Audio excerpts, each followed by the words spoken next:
Hey, I need you to cut back on having your mom over every single weekend, I told my husband firmly. He let out a deep sigh. Sadie, you always say no to everything, Stanley responded, his frustration clear. What are you talking about? I asked, confused. You don't want me to build a house, you don't want my mom visiting so often, you just keep shutting everything down, he said, exasperated. That's not what I meant, I tried to explain. Then what do you mean? How much longer are we going to wait? He asked, his irritation growing. My name is Sty. My husband Stanley and I have been married for 5 years. We share a dream, to buy our own home. Now that we've saved enough for a down payment, we're finally ready to leave renting behind. The home I've always wanted. After settling down, we plan to start a family and raise our children in a place we can truly call our own. But there was one major problem standing in our way, my mother-in-law. As soon as she heard about our plans, she started making some questionable moves. I heard you're finally looking for a home, she mentioned during one of her visits. Yes, that's right, I replied politely. Have you decided on what type of house you want? She probed further. We have a good idea, I answered. That's great. Let me know if there's anything I can do to help, she said with a smile. Thank you, I responded, keeping things neutral. Oh, by the way, have you checked out the showroom near your place? She asked. Not yet. We haven't been able to get an appointment, I admitted. I'll take care of that. We can go together, she declared, as if it were already decided. I didn't want to be rude, but I also didn't want her involved. Stanley and I would like to check it out on our own first, I said firmly. But that didn't stop her. She kept inserting herself into our house hunting process, even making unannounced visits. I brought some brochures for land on sale, she said one day, handing over a thick stack of leaflets. Thanks, I replied, feeling uneasy. This one is perfect. It's close to the station and spacious enough for 2 families, she said cheerfully. 2 families? I froze, my mind racing. You need to think ahead. It's best to live near a hospital for emergencies. And a supermarket nearby is always convenient. You tend to struggle with decisions, don't you? She added, bombarding me with unsolicited advice. At first, she simply offered to help, but before I knew it, she was taking over, pushing her preferences and assuming she'd live with us. This wasn't good. That night, I told Stanley everything. Oh yeah, she mentioned something about living together, he said casually. Wait, what? You want to live with her? I asked, shocked. Well, only if you're okay with it. I won't force you, he assured me, but his tone lacked conviction. I felt blindsided. If I allow it? I repeated, stunned. You realize that means I'd be the one rejecting her, right? Why can't you see that? Should we stop building the house? I asked, feeling drained. What? Why? He asked, looking baffled. Because of how you worded it. If I say no, she'll know it was my decision. I don't want to start a life in a house filled with tension. We can stay in a rental and use our savings for our kids' education instead, I said, my frustration mounting. Stanley started panicking. Okay, I get it. I'll tell her no, and we'll go ahead with the house, he promised.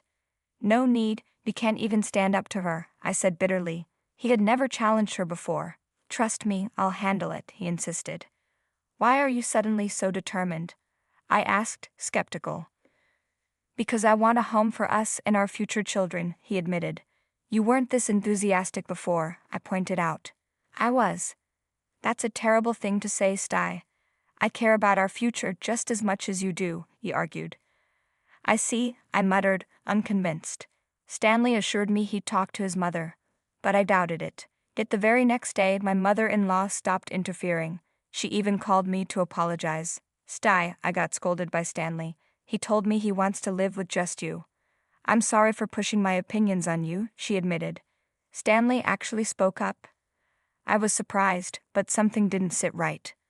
Later, when I mentioned her apology to Stanley, he looked smug. See? I told you I'd handle it, he said proudly. I narrowed my eyes. What's with that look? He asked, noticing my doubt. I just find it hard to believe, I admitted. You're doubting me? That's so unfair. I put in so much effort, he huffed. You're right. I'm sorry, I said, not wanting to argue. Then I noticed something. Why are you sweating? I asked. It's hot. Isn't it hot today? He said, wiping his forehead. Stanley, it's the middle of winter, I pointed out. Anyway, let's finalize the house contract. He quickly changed the subject. You're really pushing for this, huh? I asked, unimpressed. Of course. We've been saving for this moment, he insisted. But I wasn't excited anymore. The home I had dreamed of for years now felt tainted. I had worked hard to save up, but between my mother-in-law's interference and Stanley's behavior, my enthusiasm had faded. I took a step back. Meanwhile, Stanley remained fixated on building the house. 6 months passed since our argument. He was still eager, but I hadn't changed my mind. My mother-in-law, who had been quiet for a while, eventually lost patience. She started dropping by again. While she didn't mention the house, her presence became more overbearing. Despite both Stanley and me having weekends off, she now came over every single weekend. Once a month, fine, but every weekend? It was too much. Stanley, on the other hand, seemed thrilled by it. I just wanted to rest on the weekends, at least on Saturdays and Sundays, but she showed up at 7 a.m., turned the TV up to full volume, and when I didn't get up, she paced outside our bedroom door. Stanley was busy tending to her, but I couldn't take it anymore. By 7:30, I'd finally get up, only to hear, "How can you sleep in when you have a guest?" She stayed until late Sunday night, making sure my weekend was anything but relaxing.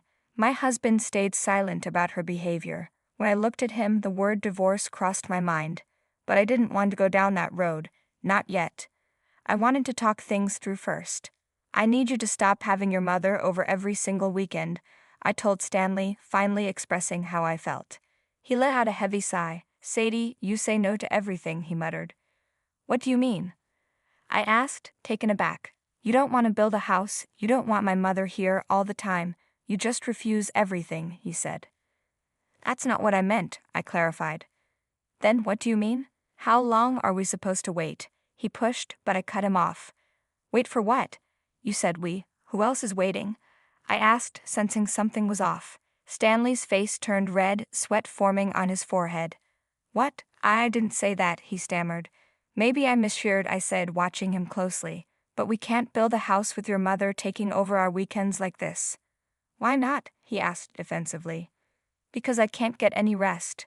Imagine if my parents came over every weekend. Would you be able to relax?" I countered. "Your parents wouldn't do that. They have a big, comfortable house," he dismissed. I clenched my jaw. "I'm so tired of this." "That's not the point," he snapped. "Fine. Then I'll invite my parents next weekend," I stated firmly. "Absolutely not," he shouted. "Why not?" "Because it's exhausting. Don't invite them." "My mother is the only one who should be here," he declared. I stared at him. "This is my house too," I reminded him. "I'm the head of the household," he said coldly. "If you can't do as I say, then leave." "Are you serious?" I asked, stunned. "You're useless to me," he sneered. "You can't make my mother happy, and if we can't build a house, she can't live with us." I felt my chest tighten. "You promised she wouldn't live with us." "What are you talking about?" "Once the house was built, we could do whatever we wanted, including having my mother move in," he admitted. My stomach dropped. So that was the plan all along. Suddenly, everything made sense. How easily my mother-in-law gave in to my refusals, how my husband kept pushing for a new house. They had been working together behind my back. "Fine," I said. "I'll leave.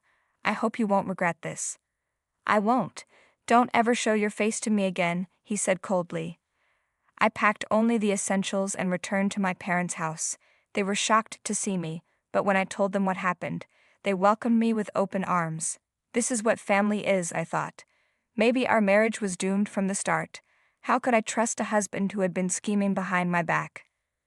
"Dad, I'm sorry," I whispered, feeling the weight of it all. "Don't apologize," my father said gently.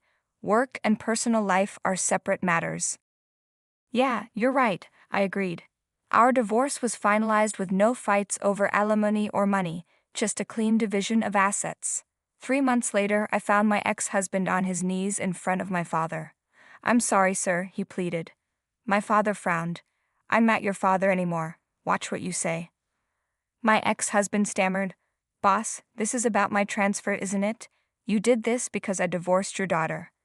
My father looked genuinely confused. "What are you talking about?"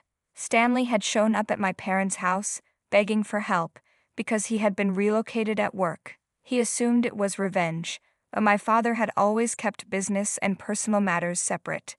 Employees in his company were assigned temporary regional positions to develop their skills, and Stanley's transfer was just part of the normal process.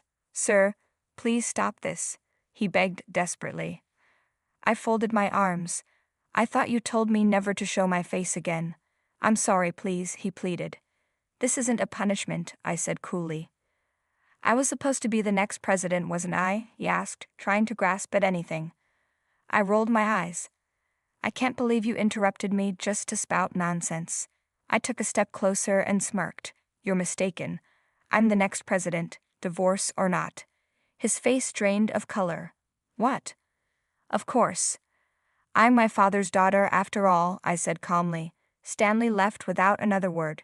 The next day, he submitted his resignation. People tried to tell him the transfer wasn't a punishment, but he refused to believe it. A few days later, I saw him again, on TV. I was casually watching a documentary when the camera panned over a food donation line at a charity organization. There, among the people waiting for a free meal, stood my ex-husband. He looked unkempt, wearing shabby clothes. "You never know where life will take you," I thought. I remembered my parting words to him. "I hope you won't regret it." Judging by his situation, he definitely did. The fact that he held 2 meal trays suggested one was for his mother. I don't know the details of what happened, but it's clear he's living a very different life now. As for me, I finally have peace. My weeks are filled with work, and on weekends I have time to relax. The best part? I can sleep in without interruption, no rushing, no stress. I'm happy. The way my ex-husband treated me, the coldness, the manipulation, used to weigh me down. But now I have the strength to say no to toxic in-laws without hesitation. "Sty, you did well. You deserve this happiness," I told myself, smiling. Thanks for watching. See you in the next video. Stay tuned.